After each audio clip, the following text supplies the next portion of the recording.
ഇന്ന് വെണ്ടയ്ക്ക കൊണ്ടുള്ള ഒരു കിച്ചടിയാണ് കേട്ടോ ഉണ്ടാക്കണേ.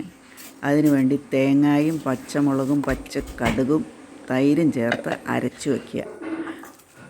അതിനുശേഷം വെണ്ടയ്ക്ക ഇതുപോലെ അരിഞ്ഞ് വെളിച്ചെണ്ണയിലിട്ട് വഴറ്റിയെടുക്കുക. അല്പം ഉപ്പും ചേർത്ത് വഴറ്റുക.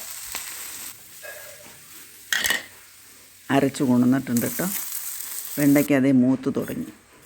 അതിനുശേഷം കടുക്, മുളക്, കറിവേപ്പില ഇവ ചേർത്തിട്ട് ഈ അരച്ച കൂട്ടും ചേർത്ത് കുറച്ച് കഴുകിയ വെള്ളവും കൂടെ ഒഴിച്ച് നന്നായിട്ട് തിളച്ച് കഴിയുമ്പോൾ ഉപ്പ് ചേർക്കുക.